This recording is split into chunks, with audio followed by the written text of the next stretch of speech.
दिख रही ट्रैफिक किसी शहर में चौराहे पे खड़े हो, इतना डिस्टर्बिंग, इतना शोर कि समझ में नहीं आता ये आवाज़ कहाँ से आ रही है। ये दोपहिया हॉर्न की आवाज़ है या उस कार की आवाज़ है या उस ट्रक के हॉर्न की आवाज़ है या फिर उस फेरी वाले के चिल्लाने की आवाज़ है। बीच चौराहे पर खड़ा हुआ व्यक्ति तो टोटली डिस्टर्ब ही हो जाता है, इतना शोर। तो चलिए कुछ ऐसे माहौल में चलते हैं जहाँ इस डिस्टर्बेंस ना हो, जहाँ पर थोड़ी शांति हो। चलिए हम एक ऐसी जगह पर पहुँच गए जहाँ उस ट्रैफिक के जैसा शोर नहीं, शांति है।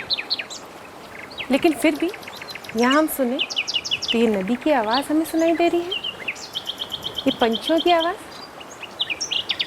ये पेड़ों के हिलने की आवाज़, ये हवा की आवाज़।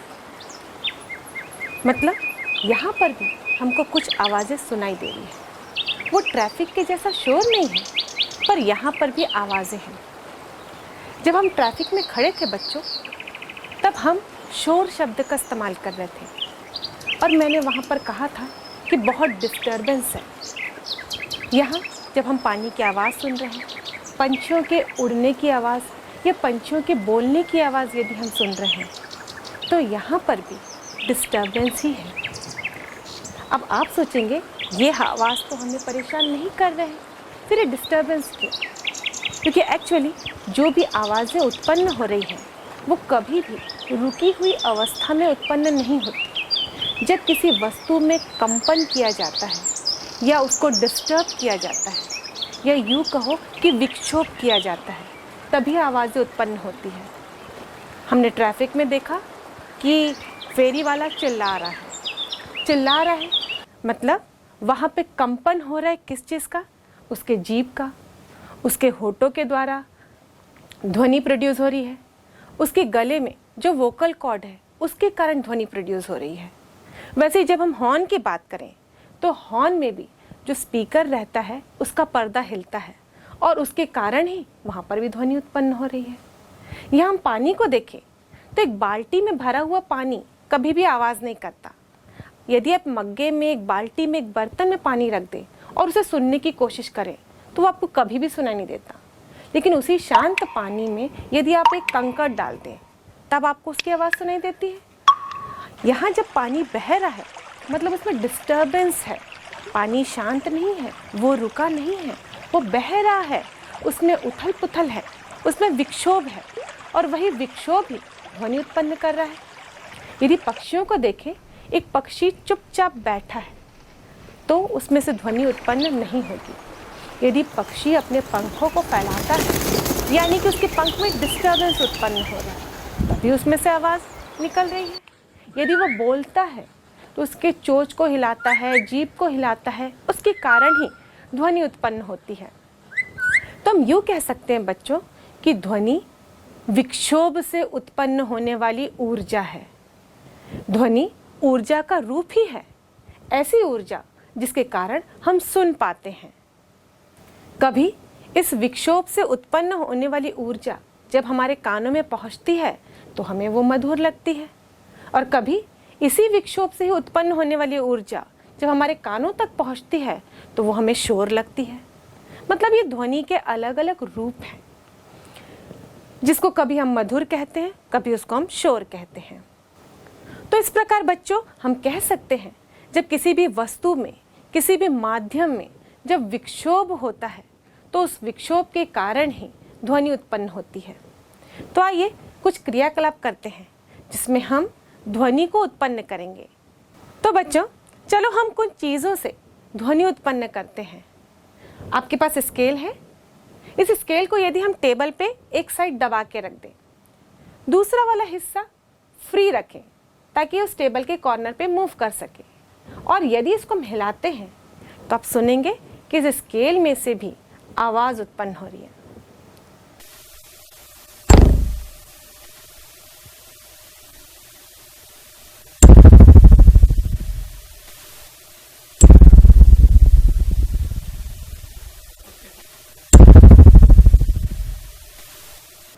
बच्चों आपको म्यूजिकल इंस्ट्रूमेंट अच्छा लगता है? आपने ढोलक या तबला देखा है? उसमें भी ऊपर चमड़े की चादर होती है। जब उसको थाप दिया जाता है, बजाया जाता है, तो वो भी हिलने लगती है। उसके कंपन की वजह से ही उस ढोलक के तबले में आवाज़ उत्पन्न होती है। वैसे ही वीणा, गिटार जो कि तार की सहायता से बजाए जाते हैं, हम देखते हैं कि वो तार जब कसे हुए रहते हैं और उसको हिलाया जाए, उसमें कंपन कराया जाए, तो उसमें से आवाज़ उत्पन्न होती है, ध्वनि उत्पन्न होती है। धातु के तार को दो हुक के बीच में कसकर बांधिए। ध्यान दें कि तार में मोड़ ना हो। दूसरा, अपनी उंगली से छूकर उसे कंपित कराएं। क्या आपको ध्वनि सुनाई दी? और यही तार जब ढीले पड़ जाते हैं और जब उसको हिलाते हम, तो उसमें से उत्पन्न होने वाली ध्वनि कुछ अलग ही होती है। यानी कि कंपन जिस प्रकार से होगा, ध्वनि भी उसी प्रकार से उत्पन्न होगी। यदि आप अपने कान को टेस्ट करवाने के लिए ईयर स्पेशलिस्ट के पास जाते हैं, ENT स्पेशलिस्ट जिसको हम कहते हैं, कान के डॉक्टर के पास यदि हम जाते हैं, तो एक रबर पैड लेता है और एक U आकार का धातु का बना हुआ टूल रहता है, उसको रबर की पैड से टकराता है और टकराने के बाद हम देखते हैं कि वो U आकार का फोक जो होता है वो कंपन करने लगता है, वाइब्रेट करने लगता है। और उसके बाद वो उस कंपन करते हुए ट्यूनिंग फोक को आपकी कान के पास लाते हैं और उसकी सहायता से वो पता लगाते हैं कि आपके सुनने की क्षमता कितनी है, आपके कान सही है या आपके कान में कोई प्रॉब्लम आ गई है। तो इस प्रकार हम जब भी ध्वनि की बात करें तो हमें वस्तु या माध्यम कंपन करते हुए नजर आते हैं।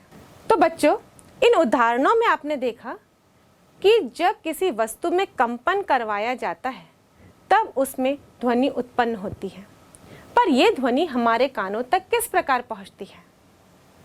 बच्चों, ध्वनि को गमन करने के लिए माध्यम की आवश्यकता होती है और माध्यम के 3 रूप होते हैं: ठोस, द्रव और गैस। अब ध्वनि जब माध्यम में गमन करती है तो वो कितनी तीव्रता से गमन कर रही है, ये निर्भर करता है माध्यम की प्रत्यास्था पर। प्रत्यास्था यानी कि इलास्टिसिटी। बच्चों, आपने इलास्टिक को देखा है?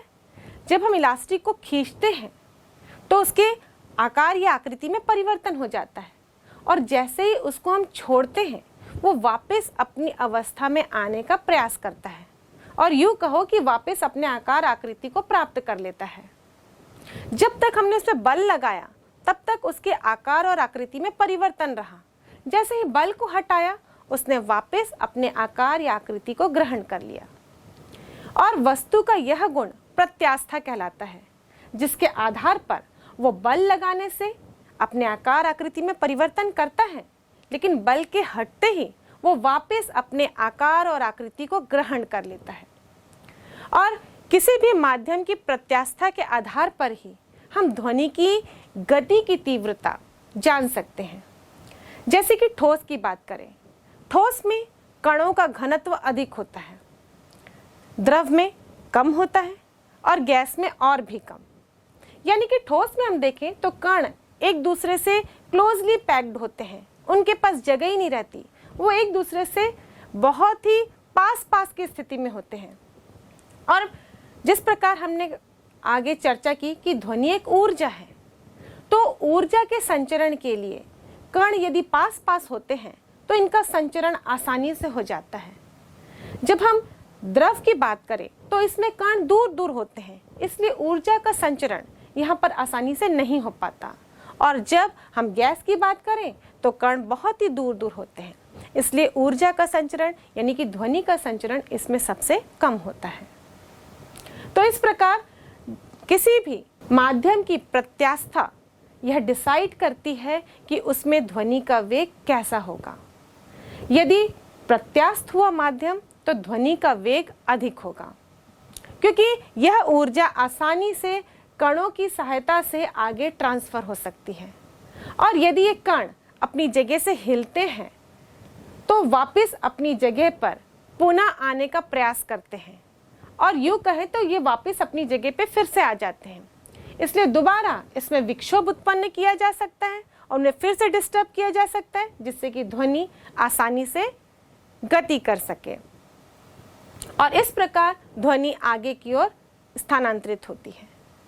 जब हम कहते हैं कि ऊर्जा स्थानांतरित हो रही है, इसका मतलब वहां पे जो कण हैं वो अपनी जगह पर ही रहते हैं या अपनी जगह पर ही कंपन करते हैं, यहाँ से कण स्थानांतरित नहीं हो जाते। यदि ध्वनि किसी तार के एक छोर से चलना शुरू करती है और दूसरे छोर तक पहुंचती है, इसका मतलब ये नहीं कि तार के पूरे कण एक छोर से दूसरे छोर चले जाते हैं। यहाँ केवल ध्वनि ऊर्जा का स्थानांतरण होता है। जो उस तार में मौजूद कण हैं वो अपनी जगह पर ही कंपन करते हैं और कंपन करते हुए अपनी ऊर्जा अपने बगल वाले कण को दे देते हैं और इस प्रकार जो दूसरा कण था वो फिर कंपन करना शुरू करता है और अपनी ऊर्जा फिर अपने बगल वाले कण को दे देता है और इस प्रकार ऊर्जा का संचरण होता है, जबकि कण अपने ही जगह पर कंपन करते हैं।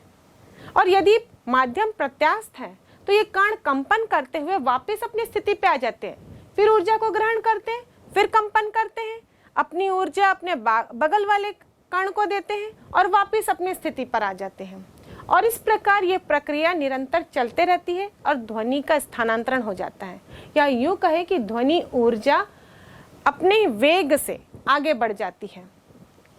अब तीनों ही माध्यमों में ध्वनि का वेग अलग अलग होता है। बच्चों, आपने एक उदाहरण देखा होगा कि दूर से ट्रेन आ रही है तो हमको हवा में उस ट्रेन की आवाज़ सुनाई नहीं देती, लेकिन यदि हम पटरी पर कान लगाकर सुनते हैं तो हमको पता चल जाता है कि ट्रेन आ रही है पटरी पर। ऐसा क्यों होता है? क्योंकि हवा गैस है और गैस की प्रत्यास्था कम होती है, इसलिए यहाँ पर ध्वनि का वेग भी कम होगा। जबकि हम ठोस की बात करें तो ठोस की प्रत्यास्था अधिक होती है और इसीलिए यहाँ पर ध्वनि का वेग अधिक होगा। अब अलग अलग धातुओं की भी प्रत्यास्था अलग अलग होती है। मतलब हम ठोसों की बात करें तो ठोस में भी अलग अलग प्रकार के ठोस हम लें तो उनकी प्रत्यास्था भी अलग अलग होगी। जैसे धातु की प्रत्यास्था, जैसे कि स्टील यदि हम लेते हैं तो उसकी प्रत्यास्था अधिक होती है और इसीलिए स्टील में ध्वनि की चाल सबसे अधिक होती है। जबकि वहीं हम रबर लें तो रबर की प्रत्यास्था कम होती है स्टील की तुलना में। तो यदि रबर से हम ध्वनि को सुनने का प्रयास करें तो उसका वेग स्टील की तुलना में कम होगा। बच्चों, ध्वनि के वेग में जो माध्यम का प्रभाव है उसको समझने के लिए आओ हम एक छोटा सा क्रियाकलाप करें। आपके पास माचिस के खाली कवर बचे होंगे, तो आप 2 कवर ले लीजिए और उन दोनों कवर्स को यानी कि खाली डब्बों को आप एक धागे की सहायता से बांध दीजिए। अब 2 लोग दूर दूर खड़े हो जाइए, अपने साथी को अपने साथ ले लीजिए। अब दोनों एक डिस्टेंस पे खड़े हो जाइए और धीरे से कुछ बोलने का प्रयास करें। आप देखेंगे कि आपका साथी उस आवाज़ को नहीं सुन पा रहा है।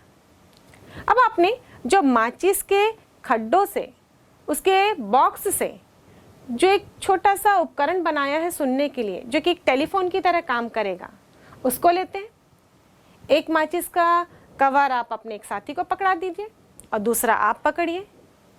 अब उतने ही धीमे से अब वही बात बोलने की कोशिश करिए जो आप पहले बोल रहे थे और आपका साथी नहीं सुन पा रहा था। अब आप देखेंगे कि अब जब आप मैच बॉक्स में बोलेंगे, उस माचिस के कवर में आप बोलेंगे तो आपका साथी उसको सुन पाएगा, कंपन सुन पाएगा। अगर स्पष्ट ना भी सुन पाए तो ये तो समझ में आएगा कि कुछ बोला जा रहा है, वो ध्वनि उसके कान तक पहुंच जाएगी। तो ये इसलिए संभव हो पाया क्योंकि अब ध्वनि ट्रैवल कर रही है ठोस से। जब आप दूर खड़े थे और धीरे से बोलने का प्रयास कर रहे थे तो वायु में ध्वनि का वेग इतना नहीं था कि उसके कानों तक पहुंच सके, लेकिन जब आप ठोस में बोलने का प्रयास किए तब ध्वनि उस ठोस के जरिए गमन करते हुए उसके कानों तक पहुंच गए। अब आप सोचिए कि अंतरिक्ष में जब वैज्ञानिक जाते हैं, एस्ट्रोनॉमर्स वहां पहुंचते हैं, तो वो आपस में किस प्रकार बात करते होंगे? क्योंकि अंतरिक्ष में निर्वात है, वहां वायु नहीं है, तो वो किस प्रकार बात करते होंगे? हम जानते हैं बच्चों, अंतरिक्ष में कोई माध्यम नहीं है, वहां पर वायु तक नहीं है, तो जब हम बोलने का प्रयास करते हैं, यानी कि जब हम अपने वोकल कॉर्ड से ध्वनि प्रोड्यूस करते हैं, अपने जीभ की सहायता से, अपने होठों की सहायता से, तो वो कंपन दूसरे व्यक्ति के कान तक नहीं पहुंच पाता, क्योंकि वहाँ पर कोई माध्यम ही नहीं है। तो कण वहाँ पर कंपन करेंगे ही नहीं, और जब कण कंपन नहीं करेंगे तो वो हमारे कान के ईयर ड्रम तक पहुँच ही नहीं पाएगा। इसका मतलब ये नहीं कि वैज्ञानिक वहाँ पर बात ही नहीं करते। वैज्ञानिक वहाँ पर कम्युनिकेट करने के लिए इशारों का सहायता लेते हैं या फिर लिख लिख के बातें करते हैं। बच्चों, जब हम बात करते हैं या फिर जब हम ध्वनि प्रोड्यूस करते हैं, तो माध्यम में जो कण कंपन कर रहे हैं, वो कण कंपन करते हुए हमारे कानों तक पहुँचते हैं, और हमारे कान में होता है ईयर ड्रम, यानी कि पर्दा। उस पर्दे को वो कण डिस्टर्ब करते हैं, और जब वो पर्दा वाइब्रेट होता है, यानी कि कंपन करता है, तब हमको वो ध्वनि सुनाई देती है। लकड़ी की मेज के एक सिरे के पास अपना कान लगाएं। अपने मित्र को मेज के दूसरे सिरे पर धीरे से ठोकने या खटखटाने को कहें। क्या आपको ध्वनि सुनाई दी? ध्वनि आप तक किस माध्यम से पहुंची?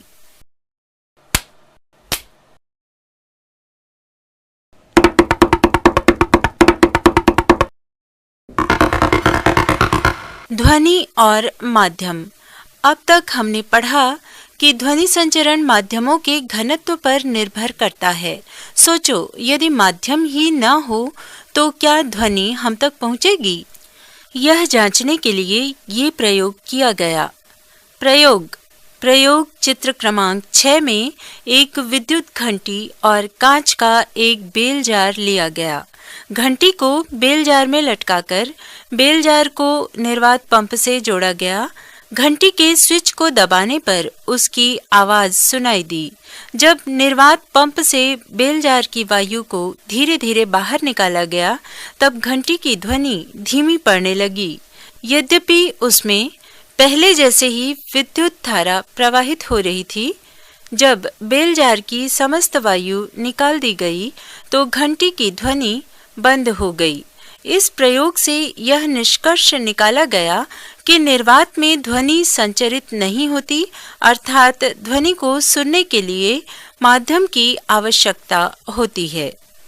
ध्वनि तरंगे निर्वात में संचरित नहीं होती, क्योंकि निर्वात में संपीड़न तथा विरलन के लिए कण उपस्थित नहीं होते। सोचें, चंद्रमा पर वायुमंडल न होने पर क्या वहां अंतरिक्ष यात्री बात कर पाएंगे? कारण दीजिए। बच्चों, ध्वनि एक ऊर्जा है जो किसी भी माध्यम में तरंग के रूप में संचरित होती है, यानी कि तरंगों के रूप में ही ये आगे बढ़ती है। और जिन तरंगों को संचरित होने के लिए, आगे बढ़ने के लिए माध्यम की आवश्यकता होती है, उन्हें हम यांत्रिक तरंग कहते हैं, चाहे वो माध्यम कोई भी हो, ठोस, द्रव या गैस। बच्चों, जब यांत्रिक तरंग किसी माध्यम में गमन करता है तो उसके कणों में कंपन उत्पन्न होता है, और इसी कंपन के आधार पर ही हम यांत्रिक तरंग को दो भागों में बांटते हैं। यानी कि यांत्रिक तरंग दो प्रकार के होते हैं।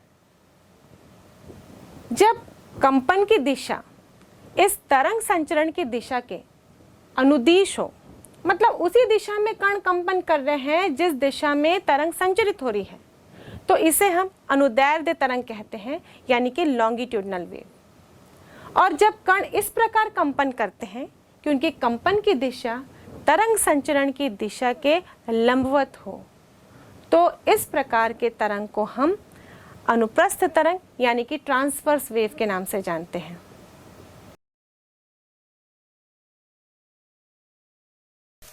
बच्चों, देखिए मेरे पास प्लास्टिक की ये स्प्रिंग है, और इस स्प्रिंग की सहायता से हम अनुदैर्ध्य तरंग को समझने का प्रयास करेंगे। इसके लिए हम इस स्प्रिंग को इस तरीके से फैला देते हैं, और उसके बाद मैं अपने दाहिने हाथ से इसे धक्का देती हूँ। देखिए, हमें जो कंपन प्राप्त हो रहा है वह कंपन सघन और विरल रूप में एक सिरे से दूसरे सिरे की तरफ जा रहा है। ये जो तरंगे हमें इस क्रिया में प्राप्त हो रही हैं, उन्हें ही हम अनुदैर्ध्य तरंगे कहते हैं। इस क्रियाकलाप में आपने देखा कि आगे पीछे धक्का देने और खींचने पर स्लिंकी में लगा चिन्ह भी विस्थापन के संचरण की दिशा के समानांतर दिशा में गति करता है। इस प्रकार की तरंगे अनुदैर्ध्य तरंगे कहलाती है, अर्थात वे तरंगे जिसमें माध्यम के कणों का कंपन दोलन तरंग संचरण की दिशा के समानांतर होता है, उन्हें अनुदैर्ध्य तरंगे कहते हैं। ध्वनि तरंगों का संचरण भी इसी प्रकार होता है, अतः ध्वनि तरंगे भी अनुदैर्ध्य तरंगे हैं। अब इस कंपन की दिशा को समझने के लिए हम एक स्प्रिंग की सहायता लेते हैं। मान लीजिए यह एक स्प्रिंग है। अब स्प्रिंग एक ऐसी वस्तु है जो प्रत्यास्थ है। हम देखते हैं कि जब हम स्प्रिंग को खींचते हैं तो वो वापस आने का प्रयास करती है, जब दबाते हैं तो वापस अपने आकार में आने का प्रयास करती है। तो इस प्रकार जब स्प्रिंग पे बल लगता है तो उसके आकार आकृति में परिवर्तन होता है, लेकिन जैसे ही बल हटाते हैं तो वापस वो अपने आकार आकृति को प्राप्त करने का प्रयास करते हैं। अब मान लीजिए हमने स्प्रिंग को ऐसा रखा है। अब स्प्रिंग को हम एक धक्का लगाते हैं, यानी कि स्प्रिंग पर बल लगा रहे हैं। तो अब देखेंगे कि स्प्रिंग में कहीं पर घनत्व आपको ज़्यादा दिखेगा, फिर कम, फिर ज़्यादा, फिर कम। इस प्रकार ये जो आपने बल लगाया है वो आगे की ओर बढ़ता है। और इसी प्रकार ध्वनि ऊर्जा का भी स्थानांतरण होता है। जब ऊर्जा दी जाती है या फिर कंपन प्रोड्यूस होता है, जब हम विक्षोभ उत्पन्न करते हैं, तो इसी प्रकार कण एक दूसरे के ऊपर बल लगाते जाते हैं। जब कण अपने माध्य स्थिति के दोनों ओर कंपन करना शुरू करते हैं, तो जब दो कण पास पास आएंगे तो वहां पर घनत्व बढ़ जाएगा। जब कंपन करते हुए दूर जाएंगे तो वहां पे घनत्व कम हो जाएगा। हम जानते हैं कि एक कण जो है वो अपने माध्य स्थिति के दोनों ओर कंपन कर रहा है, और यदि हम दो लगातार कणों को देखें तो कंपन करते हुए ऐसी स्थिति आती है कि कभी वो पास भी आते हैं, कभी एक दूसरे से दूर भी चले जाते हैं। जब वो पास पास आते हैं तो वहां पर घनत्व बढ़ जाता है, जब दूर चले जाते हैं तो वहां पर घनत्व कम हो जाता है। और इस प्रकार यदि हम अनुदैर्ध्य तरंग की बात करें तो हमने धक्का भी इसी ओर लगाया था, यानी कि ध्वनि के संचरण की दिशा भी यही है, और कण भी हम देख रहे हैं कि इसी प्रकार ही कंपन कर रहे हैं, यानी जिस दिशा में ध्वनि गमन कर रही है उसी दिशा में ही इस माध्यम के कण कंपन कर रहे हैं। तो इस प्रकार का जो तरंग है वो अनुदैर्ध्य तरंग कहलाता है, और ध्वनि में भी इसी प्रकार का ही कंपन होता है। तो हम यूँ कह सकते हैं कि ध्वनि तरंग एक अनुदैर्ध्य तरंग है, जिनमें माध्यमों में कणों के कंपन की दिशा ध्वनि के संचरण की दिशा के अनुदिशी है, उसी दिशा में ही कंपन होता है। और आपने देखा कि कहीं पे घनत्व अधिक है और कहीं पे घनत्व कम है। तो अधिक घनत्व वाले जगह को हम कहते हैं संपीड़न, यानी कि कंप्रेशन, और कम घनत्व वाले जगह को हम कहते हैं विरलन, यानी कि रेरफेक्शन। तो इस प्रकार ध्वनि तरंग कंप्रेशन और रेरफेक्शन के माध्यम से किसी भी माध्यम में आगे की ओर बढ़ता है, और यही ध्वनि तरंग के गमन का रूप है। जब हम ध्वनि तरंगों को दर्शाते हैं, यानी कि उसके कंपन को दर्शाते हैं या इस तरंग को रिप्रेजेंट करने का प्रयास करते हैं, तो हम इस प्रकार ध्वनि तरंग को रिप्रेजेंट करते हैं। अनुप्रस्थ तरंगों का बनना। पहला, एक स्लिंकी स्प्रिंगनुमा प्लास्टिक लें। दूसरा, स्लिंकी के एक सिरे को स्थिर रखकर दूसरे सिरे को ऊपर नीचे हिलाएं।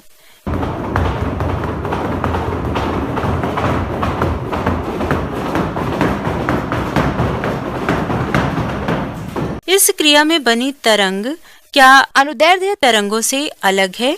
स्लिंकी को ऊपर नीचे हिलाने पर कणों का कंपन तरंग संचरण की दिशा में लंबवत होता है।